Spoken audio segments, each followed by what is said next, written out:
Chapter 6, Threat and Error Management. Introduction. Pilots use risk management as described in earlier chapters to analyze the likelihood and potential severity of an incident or accident based on identified hazards. The process takes time, thought, and collection of information pertinent to the flight. However, once a planned operation begins, a pilot may encounter unforeseen hazards or threats. In addition, a pilot may respond inappropriately to a given condition, thus making an error. This chapter provides strategies pilots may use once flight begins. Threats. Threats have the following characteristics. Threats occur outside the influence of the flight crew. They are not controlled by the pilot. Threats increase the operational complexity of a flight. Threats may appear suddenly and may limit the time available for analysis. A threat requires effective management to contain risk within acceptable levels. Some common threats include malfunction of aircraft systems, engines, flight controls, or automation, various unforecast weather hazards, collision hazards, including wildlife on airports and birds in the air, unexpected sudden reductions in visibility, closures of facilities, runways, or taxiways while en route, unreported poor braking action or surface contamination, malfunction of a radio navigation aid or service after takeoff, unexpected ATC clearances, restrictions, or reroutes that may significantly increase workload, controller errors, radio congestion, or communication failure, cabin events, undetected improper refueling or fuel contamination. What is an error? Errors are deviations from intended or expected actions and result in a reduction in safety margins. They include both unintentional and intentional acts. They do not require the presence of a threat and can occur spontaneously. Errors may cause confusion and increase workload. Causes of errors. Errors may result from insufficient training and experience, inadequate flight planning or preparation, external pressures, and physiological and psychological effects. Insufficient training and experience. A pilot who lacks training or experience regarding a given set of conditions may not be in a position to respond appropriately to a related sequence of events, and the potential for an inappropriate decision or error increases. Organizations often provide training and supervised operating experience for this reason. General aviation pilots who are enthusiastic about meeting new challenges may find themselves in an unfamiliar situation that may result in serious errors.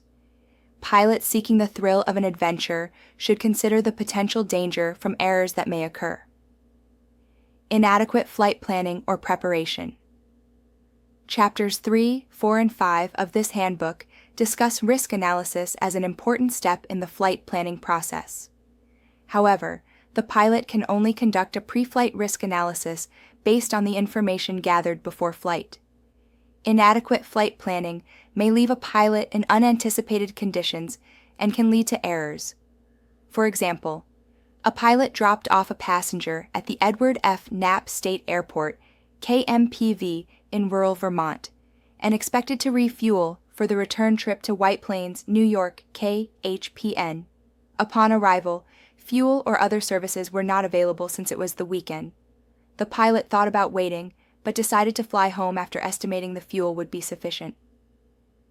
The pilot filed a flight plan in the air as visibility started to diminish. After departure. Soon after, ATC required a hold, as the destination airport had closed for snow removal. The entire region was becoming affected by a snowstorm, and the pilot was running low on fuel. Luckily, after explaining the situation to the controller, the pilot was able to divert to Bridgeport in Connecticut KBDR, which was the last airport open in the area. Fortunately, the ceiling was just above minimums for the instrument approach, and the pilot was able to land the aircraft in a few inches of snow. Bridgeport closed shortly thereafter for snow removal. Physiological effects. Some of the items listed on the I'm Safe checklist: illness, medication, stress, alcohol, fatigue have the potential to cause pilot errors. For example, It may become difficult or impossible for a stressed or fatigued pilot to focus on a situation or task. Not acting when necessary also constitutes an error. Limitations affect human senses and perception. For example, when will a pilot see another aircraft on a collision course? The avoidance maneuver may depend not only on where the pilot is looking, but also on the pilot's individual sense of vision, combined with all the visual signals received at the same time. Psychological effects. Psychological effects include stress, emotion, expectation bias, and the effects of personality, stress and emotion. While pilots should self-evaluate for stress and emotion during pre-flight mitigation analysis, stress and emotion do sometimes affect a flight in progress. External pressures from outside sources, including supervisors, family, and friends, may bias a pilot to make an error in an effort to complete a flight as originally planned. What does the pilot actually think about before making a decision? Does the desire to complete a flight as planned influence or outweigh the need to reduce risk? Only the pilot knows the thought process that leads to a decision, but making safety other than the top priority may cause the pilot to err. An emotional response could appear spontaneously and lead to an error at any time. After an emotional shock or an important life event, the pilot may not be able to concentrate on the current conditions. On the other hand, individuals may become relaxed during flight and may not be sufficiently alert to react to a threat or error. Occasionally, pilots overfly their destination because they have become completely relaxed.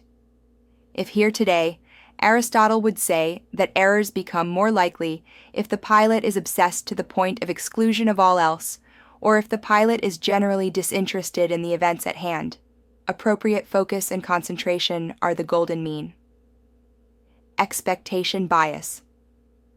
A pilot's erroneous assessment may persist, even though it is wrong, and despite available evidence to indicate the error. The term for this phenomenon is expectation bias. The NTSB has investigated numerous accidents and incidents that involved pilot errors resulting from expectation bias, particularly in night VMC when fewer cues aid in airport and runway identification. For example, in January 2014, a Boeing 737 landed at the wrong airport in Branson, Missouri in night VMC. The flight crew expected that the visually identified airport and runway were the intended destination and did not reference flight deck displays to verify the airport and runway. As a result, the airplane landed on runway 12 at M. Graham Clark Downtown Airport instead of runway 14 at Branson Airport. A general aviation pilot routinely flew to a specific airport with parallel runways. The airport had one runway closed by NOTAM for several months, but after some time, the runway closure was reversed.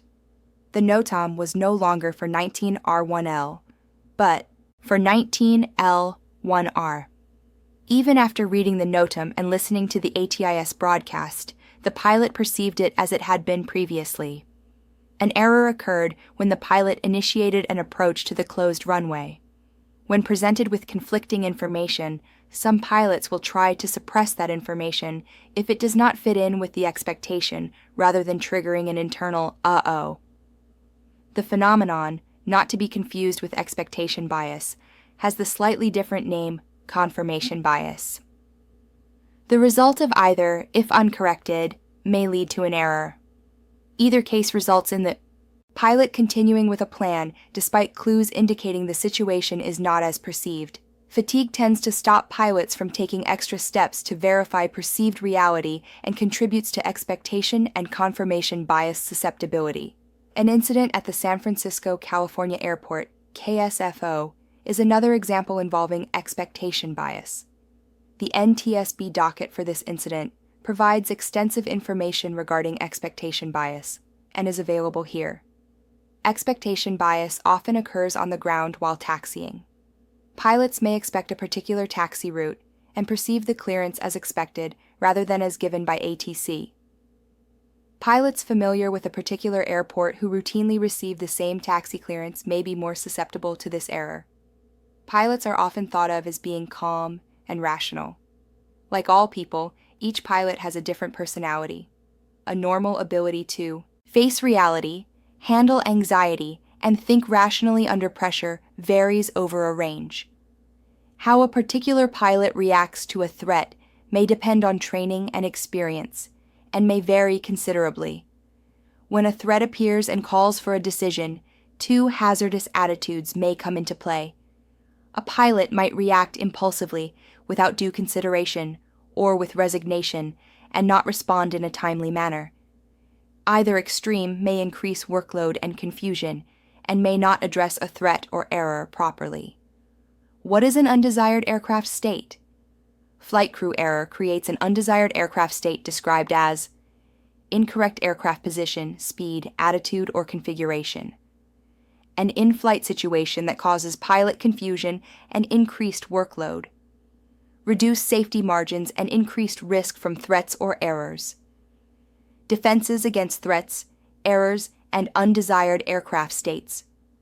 When a pilot perceives a flight condition that requires attention, the pilot may know what to do immediately or may need time to process alternatives. The pilot may utilize several different strategies and defenses to manage risk while in the air. Defenses provided to the pilot or crew. A manufacturer, employer, or a flight school may provide defenses to pilots. Examples include checklists, operating limitations, minimum pilot qualifications, standard operating procedures, and insurance requirements. Regardless of the flight mission, some defenses will always be predetermined. Checklists, standard operating procedures, and best practices. Like the aircraft, its approved checklists are normally provided. The manufacturer's approved checklists, placards, and emergency procedures provide a basic defense against threats, errors, or undesired aircraft states. Many flight schools, flying clubs, and larger flight departments may develop checklists and standard operating procedures (SOPs) that enhance the procedures provided by the manufacturer. Many aircraft owners participate in type-specific owner organizations that develop and share best practices. A short video on developing a checklist that includes optional or aftermarket equipment is available here. Utilizing a second pilot or person. Even when flying a single pilot aircraft, a pilot may choose to fly with a second pilot. The second pilot may be a flight instructor, or another pilot who can perform some flight duties. The pilot can also assign specific duties to a passenger who can help monitor certain conditions or read a checklist. Pilots should consider how to use an additional person appropriately, since a resource could also introduce threats. External resources. Flight service personnel are a valuable resource, especially for weather avoidance and flight plan changes. Air traffic control can assist pilots with traffic avoidance, weather avoidance, terrain avoidance, and navigation. However, ATC workload or equipment limitations affect the amount of assistance they can provide. In larger operations, a dispatch or company operations center can normally coordinate all communications and assistance. Defenses, provided by the pilot or crew. Certain pilot behaviors defend against threats and errors. Clear communication and briefings. Whether operating as a single pilot or as part of a crew, clear and concise communication is the foundation for sharing information and conveying intentions. When communicating with ATC or during crew briefings, each pilot should agree on the plan of action, ask for clarification, and question any inconsistency. Effective situational awareness. Situational awareness may include knowing aircraft position, flight path, status of other aircraft in the area, status of the environment, human factors in play, planning for what comes next. Situational awareness allows the pilot to plan for what will happen next and to stay ahead of the aircraft. A forward-looking plan also provides for early detection of any deviation from expectations. Time management. On the ground, the pilot has the option to stop the aircraft. Pilots can always resume taxi after addressing an issue. Once airborne, budgeting time, prioritizing tasks, or slowing aircraft speed may allow sufficient time to complete tasks without error. A pilot feeling rushed while being vectored for an approach can request a delay or a vector that gives more time for completing checklists or configuring the aircraft. Teamwork. Pilots may normally communicate with flight service and ATC. Some operators also have dispatchers available who track and assist flights. These external contacts are part of a team and a resource that can provide in-flight assistance. However, in a critical situation during any flight, declaring an emergency results in additional assistance and priority handling. When the flight involves more than one pilot, crew resource management principles should be used. Typically, this allows one pilot focus on flight path management while the second pilot monitors the flight and accomplishes other tasks. However, the pilots should communicate their reasoning, intentions, and actions to allow for discussion, agreement, and verification. Automation management. Managing automation can reduce workload and improve situational awareness if understood and used properly. Automation management will be discussed in greater detail in Chapter 7, Automation and Flight Path Management. Flying skills, the last resort. Employing this defense becomes necessary after experiencing an undesired aircraft state that cannot be remedied with other defenses alone. Ability to take full control of the aircraft and return to safe flying parameters is of critical importance. Pilots should always train, remain current, remain proficient, improve knowledge, employ risk management, and be ready to handle any situation that could occur. Effective risk management and threat and error management usually prevent occurrences of an undesired aircraft state that may require a pilot to rely solely on flying skills as a defense. Proficiency. A pilot who remains proficient is better prepared to defend against threats, errors, and undesired aircraft states. This can be depicted in the context of a Swiss cheese model. Each piece of Swiss cheese is a component of the defense against threats, errors, and undesired aircraft states. Each of the holes in the cheese is a weakness in those defenses. A greater level of proficiency reduces the likelihood the holes will align. Discipline. Discipline stems from good training and habit patterns. A disciplined pilot will perform a task in a similar manner each time, regardless of proficiency.